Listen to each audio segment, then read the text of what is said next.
¿Cómo influyen los medios de comunicación en el pensamiento ciudadano? La comunicación ha de entenderse como aquella actividad mediante la cual un sujeto es capaz de transmitir ideas a través de símbolos. Es gracias a la comunicación que el hombre puede construir interacciones y por ende producir saber. Gran parte del éxito es esta actividad y depende de la información y de la codificación de la misma. El saber entonces permite que la sociedad se estructure y se clasifique según el mismo potencial de conocimiento. Por el mismo orden social y naturaleza, este saber no es equitativo. A cada sujeto se le entrega determinado saber, y a pesar de ello hay elementos que deben ser difundidos, como por ejemplo las eventualidades. El rápido avance de los sistemas de comunicación y de información provocan que el hombre se sienta atraído ante ellos, por la forma en que estos se hacen necesarios, creando así un entorno en el cual hablar de espacio o de tiempo carece de sentido. Para realizar una aproximación al papel social que desempeñan en la actualidad los medios de comunicación, es preciso analizar al menos tres dimensiones complementarias: la económica, la política y la cultural. Los medios de comunicación influyen en la sociedad en la manera de actuar y de pensar, modifican los modos de vida, las elecciones de las personas, las costumbres, el consumo, como es el caso de la publicidad y la opinión pública. La publicidad construye roles de género y hace que las personas piensen en cosas que no pueden alcanzar. La publicidad introduce la desigualdad de clases, ya que envía el mismo mensaje tanto a personas de un alto nivel adquisitivo como a las que no lo tienen. ¿Cómo afecta a la sociedad? La sociedad de hoy se caracteriza por ser heredera de tradiciones, modificar sus valores y sistemas económicos, políticos, educativos y de comunicación. La comunicación, a medida que va corriendo el tiempo, va cobrando mayor relevancia, llegando incluso a determinar a los demás sistemas. En la dimensión económica, el sistema de medios de comunicación se afirma semejante a la de otros sectores de la gran industria y de las finanzas. En las últimas 2 décadas se ha establecido a nivel mundial una estructura oligopolítica excluyente, inmersa en un veloz proceso de concentración del poder comunicacional. En la dimensión política, el tamaño nacional e internacional de los grupos industriales de comunicación constituye el mayor escollo para el ejercicio de las libertades y derechos democráticos, no solo porque los distintos grupos se articulan en la defensa de opciones políticas bien diferenciadas, sino porque principalmente constituyen compañías transnacionales con unos intereses básicos compartidos con lo característico de su hábitat económico y su referente político en el país de origen del capital que conforma el grupo. En la dimensión cultural, la calidad del producto cultural e informativo se resiente con el crecimiento de los grupos de comunicación. En los medios audiovisuales, la dinámica compulsiva de maximizar la audiencia a cualquier precio se refleja en una abundante producción comercial de contenidos mediocres y poco informativos. Se desvirtúan, sometiéndolos a un esquema diseñado para cumplir una función de propaganda comercial o política.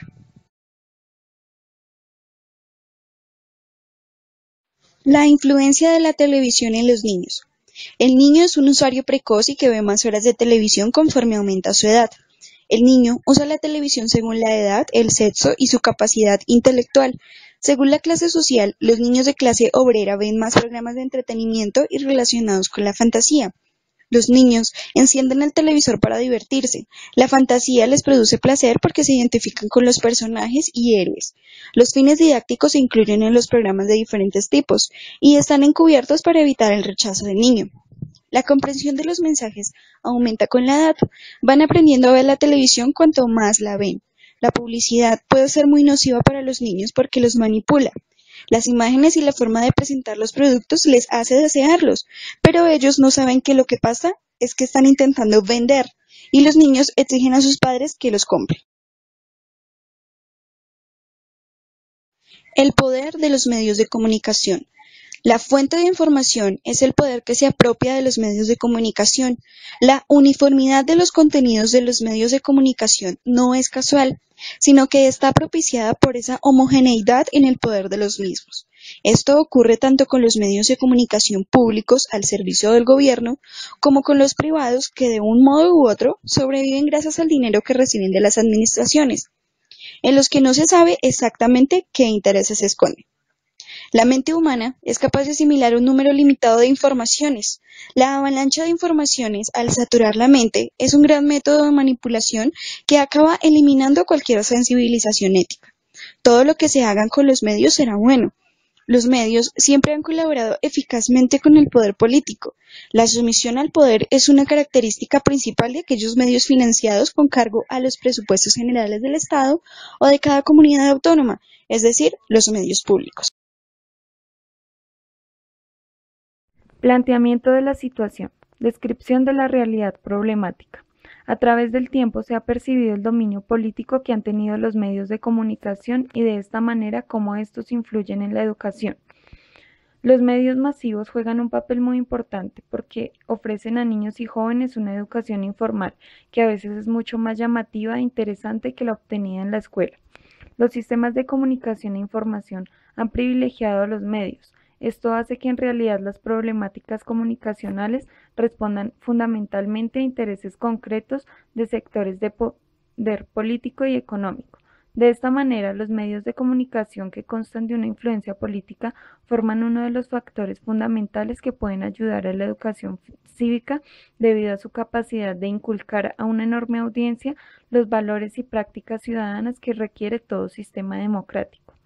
El Estado o quien tiene en sus manos los poderes del Estado para desarrollar sus programas y políticas económicas, sociales, entre otras, en correspondencia a sus intereses, han determinado un conjunto de orientaciones ideológicas que se difunden a través de los medios de comunicación. Este proceso antes se hacía a través de la escuela, la iglesia y la universidad. Esos eran los centros más importantes por medio de los cuales se imponían las ideas al común de la sociedad. Ahora todo es mucho más rápido, eficiente y efectivo, según la perspectiva de los que imponen la ideología.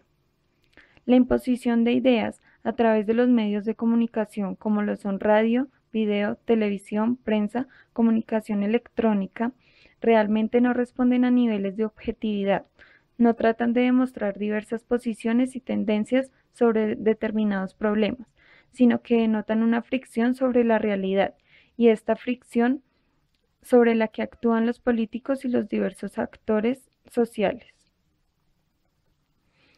En un estudio realizado por Kurt Lang, Robert Dorr, Paul Weber, Michael Robinson, Robert Putnam y Marcus Maurer, se comprobó que entre más exposición a los medios de comunicación es más la probabilidad de involucrarse en temas políticos.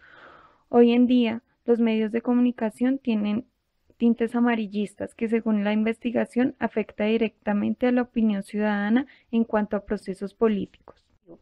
Tener mayor claridad sobre qué tan profunda y constante es la influencia política en los medios de comunicación y cómo estos predominan sobre la educación. Además, qué tanto conocimiento tienen los ciudadanos de esto y qué tanto los afecta en su proceso educativo.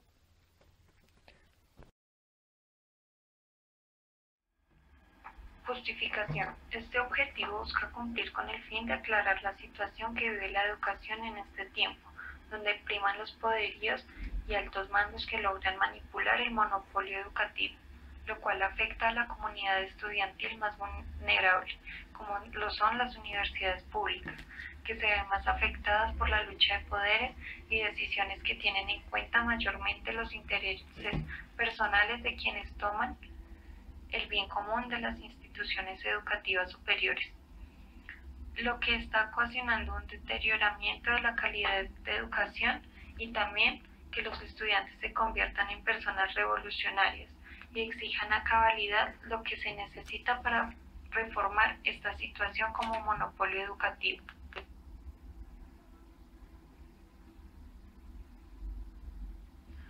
Con lo que se ha visto en los últimos tiempos de las revoluciones estudiantiles, se puede asegurar que los estudiantes están dándose cuenta de cómo los afectan estas situaciones y por eso demuestran su inconformidad por medio de las protestas, con las cuales buscan un mejor reconocimiento a la importancia de la educación.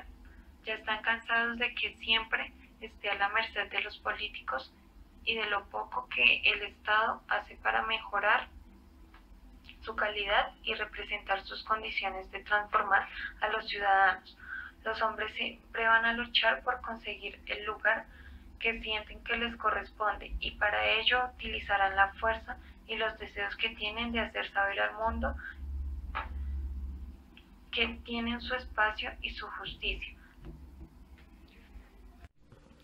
Sustento teórico. El hombre es un ser práctico, un ser de voluntad y acción, y siempre está buscando su bienestar, y para ello le fue dado su intelecto, para que cuente con la capacidad de solucionar problemas que se les presentan a diario, aunque unos lo utilizan para satisfacer solo su bien propio. Otros lo implementan en tener y conseguir el mayor bien para la mayor cantidad de personas. En este caso, los estudiantes buscan el bien para las universidades, lo cual beneficia a muchos estudiantes, no solo a uno. Por eso hace uso amplio de su razón y reflexiona sobre lo que es mejor hacer en las situaciones que se le presentan. Y así, cuanto más luchan y más experiencia adquieren para lograr los objetivos que se proponen, se logra conseguir más madurez y conocimiento, lo cual lo ayudará a defenderse en entornos hostiles y complicados.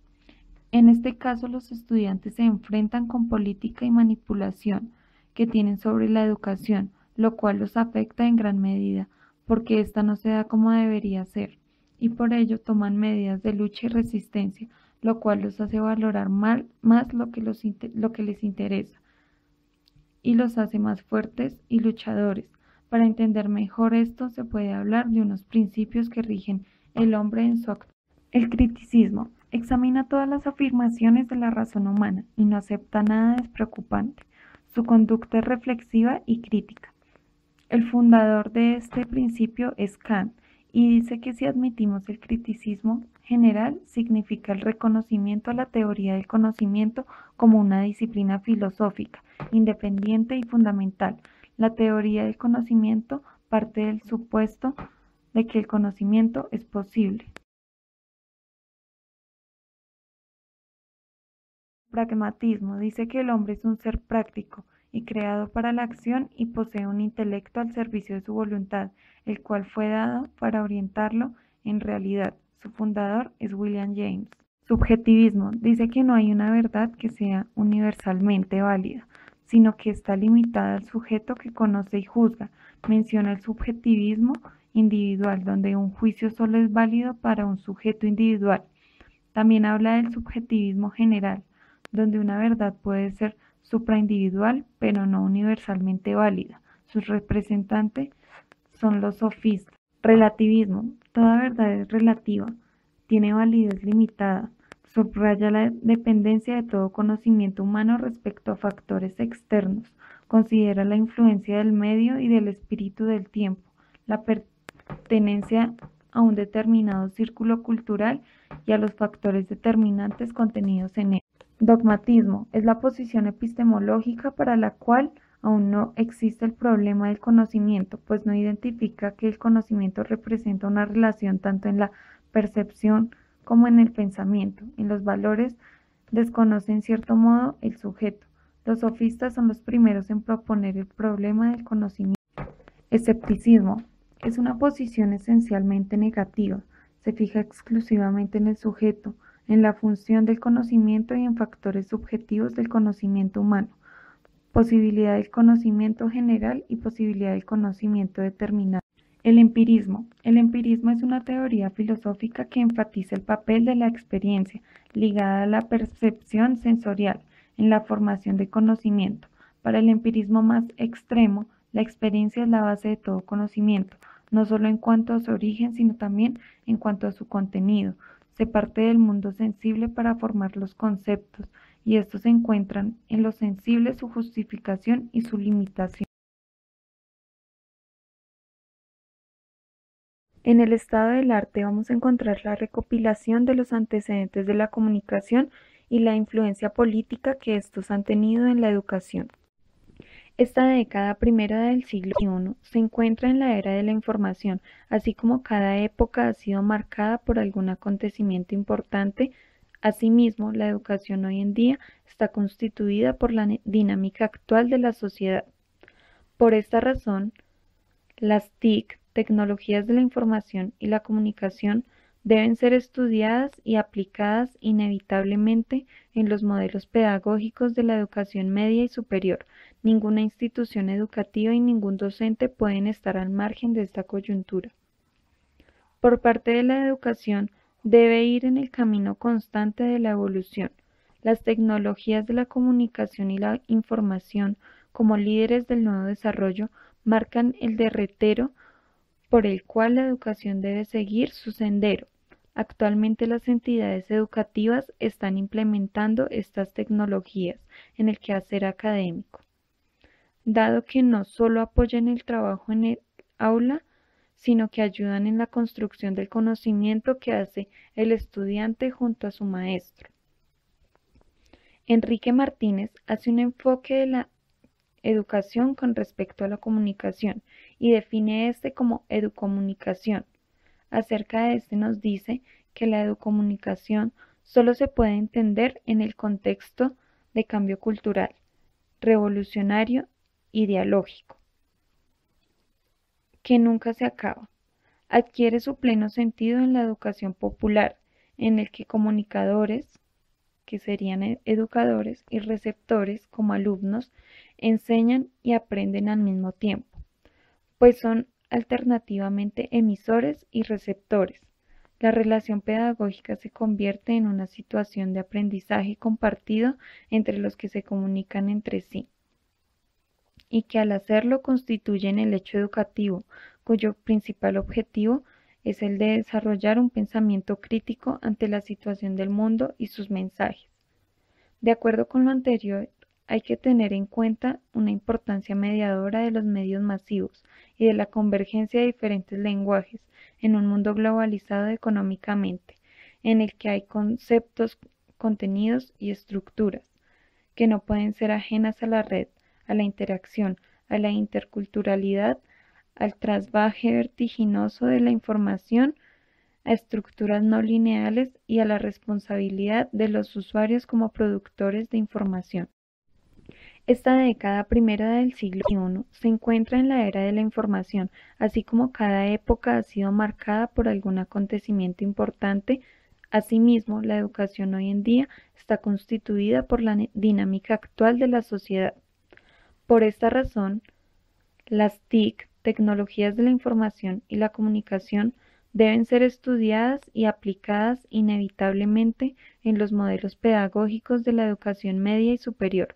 Ninguna institución educativa y ningún docente pueden estar al margen de esta coyuntura. Por parte de la educación, debe ir en el camino constante de la evolución. Las tecnologías de la comunicación y la información, como líderes del nuevo desarrollo, marcan el derrotero por el cual la educación debe seguir su sendero. Actualmente las entidades educativas están implementando estas tecnologías en el quehacer académico, dado que no solo apoyan el trabajo en el aula, sino que ayudan en la construcción del conocimiento que hace el estudiante junto a su maestro. Enrique Martínez hace un enfoque de la educación con respecto a la comunicación y define este como educomunicación. Acerca de este nos dice que la educomunicación solo se puede entender en el contexto de cambio cultural, revolucionario y dialógico, que nunca se acaba.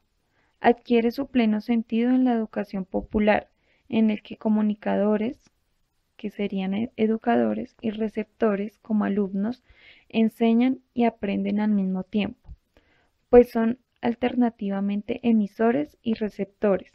La relación pedagógica se convierte en una situación de aprendizaje compartido entre los que se comunican entre sí, y que al hacerlo constituyen el hecho educativo, cuyo principal objetivo es el de desarrollar un pensamiento crítico ante la situación del mundo y sus mensajes. De acuerdo con lo anterior, hay que tener en cuenta una importancia mediadora de los medios masivos y de la convergencia de diferentes lenguajes en un mundo globalizado económicamente, en el que hay conceptos, contenidos y estructuras que no pueden ser ajenas a la red, a la interacción, a la interculturalidad, al trasvaje vertiginoso de la información, a estructuras no lineales y a la responsabilidad de los usuarios como productores de información. Sustento teórico. El hombre es un ser práctico, un ser de voluntad y acción, y siempre está buscando su bienestar, y para ello le fue dado su intelecto, para que cuente con la capacidad de solucionar problemas que se les presentan a diario, aunque unos lo utilizan para satisfacer solo su bien propio. Otros lo implementan en tener y conseguir el mayor bien para la mayor cantidad de personas. En este caso, los estudiantes buscan el bien para las universidades, lo cual beneficia a muchos estudiantes, no solo a uno. Por eso hace uso amplio de su razón y reflexiona sobre lo que es mejor hacer en las situaciones que se le presentan. Y así, cuanto más luchan y más experiencia adquieren para lograr los objetivos que se proponen, se logra conseguir más madurez y conocimiento, lo cual lo ayudará a defenderse en entornos hostiles y complicados. En este caso, los estudiantes se enfrentan con política y manipulación que tienen sobre la educación, lo cual los afecta en gran medida, porque ésta no se da como debería ser, y por ello toman medidas de lucha y resistencia, lo cual los hace valorar más lo que les interesa, y los hace más fuertes y luchadores. Para entender mejor esto, se puede hablar de unos principios que rigen el hombre en su acto. Boris Bustamante hace una reflexión sobre pensar la televisión, conocerla en su funcionamiento, en su discurso, en su tecnología, no con miras profesionales, sino más bien para entender sus entrañas y las formas de construir sus discursos. Es una tarea básica que no solo atañe a los comunicadores y trabajadores de los medios, sino que es ante todo una labor que todo ciudadano debe poder acometer, ya que está en juego la posibilidad de interaccionar de forma inteligente y consciente, o por el contrario, de manera automática o hipnótica, con uno de los objetos, según todas las encuestas, al que más horas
Marco conceptual.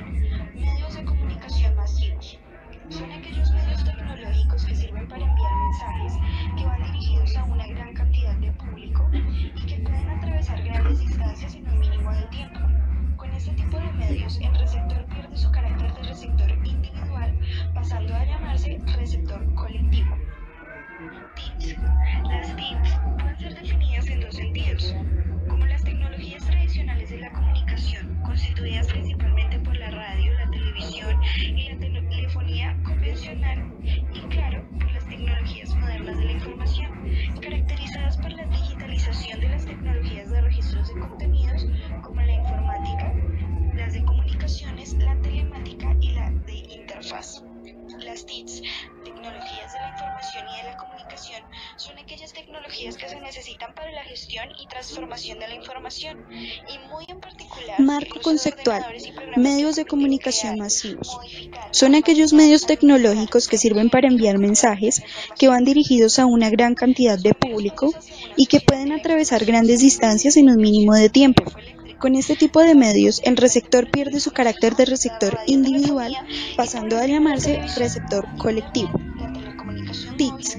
Las TICs pueden ser definidas en dos sentidos, como las tecnologías tradicionales de la comunicación, constituidas principalmente por la radio, la televisión y la telefonía convencional, y claro, por las tecnologías modernas de la información, caracterizadas por la digitalización de las tecnologías de registros de contenidos, como la informática, las de comunicaciones, la telemática y la de interfaz.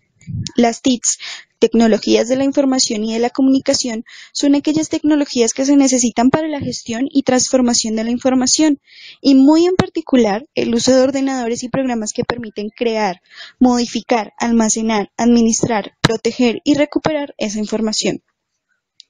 Los primeros pasos hacia una sociedad de la información se remontan en la invención del telégrafo eléctrico, pasando posteriormente por el teléfono fijo, la radiotelefonía y por último la televisión, Internet, la telecomunicación móvil y el GPS. Pueden considerarse como nuevas tecnologías de la información y de la comunicación. Las cuestiones ético-políticas de la comunicación son de primordial importancia para este tema, ya que define sus inicios y su papel en la política. El verdadero poder que tiene sobre las grandes masas de población, la importancia informativa y los destacables progresos que se darían en la educación si se hiciera de estos un uso más ético. Teniendo en cuenta lo anterior expuesto, la comunicación puede usarse como una herramienta de control social, es decir, el sujeto común se encuentra rodeado de teorías las cuales suprimen su subjetividad y lo obligan a la objetividad y a la pérdida de su yo, convirtiéndolo así en una masa moldeable, en un sujeto de consumo. Los medios masivos de comunicación han jugado un papel importante en la política. Es un hecho que no son de uso público, sino que pertenecen a un grupo reducido que se encarga de informar y satisfacer las necesidades sociales, manipulando la verdad de los hechos y sirviendo de distracción para asegurar el poder. Quizá para manejar el pensamiento de todo el pueblo, procurando reprimir minorías víctimas de la realidad distinta a lo que se dice en la televisión, a lo que se dice en los periódicos y la radio. Juega también un papel importante en la naturalización de situaciones de importancia, asegurando la indiferencia por parte de todo el conjunto controlado, y en las formas de vida se ha logrado una visión del mundo en la que la felicidad se obtiene exclusivamente en el consumo. A veces innecesaria, está surgiendo una cultura de consumo, una cultura en la que se crean discriminaciones y divisiones. La compañía perfecta consistiría en tener en común compras de determinadas marcas. Hace parte de la educación como fuente de formas de vida, nuevos vocablos y enseñanzas de consumo. A pesar del uso y manejo que se hace de estos medios, es notable su poder que daría resultados muy positivos en la educación, enseñanza y democracia, como también provoca resultados devastadores como la decadencia de un país, la inequidad, el sufrimiento y la miseria, y sobre todo, la indiferencia o el individualismo. El individualismo y naturalización es lo que ha pasado en estos días en México. Un día, platicando con una amiga, me contaba que a un estudiante de la UNAM unos policías le habían disparado, y yo le preguntaba que por qué permitían eso, que por qué no se hacía justicia y que qué hacía la gente. Y ella me decía que es que la mayoría de gente de allá querían que mataran a los normalistas, que porque ellos solo causaban estragos y solo eran un estorbo para la sociedad, y que por eso mismo también les daba igual lo de la desaparición de los 43 estudiantes. A continuación expondré un artículo sobre la juventud en la era digital. En este ensayo se plantea una metáfora de la historia de los relojes con el desarrollo sincrónico y diacrónico de la cultura. Propone 3 relojes: el reloj de arena, el reloj mecánico y el digital, y los compara con las 3 culturas propuestas por Margaret Mead en 1977.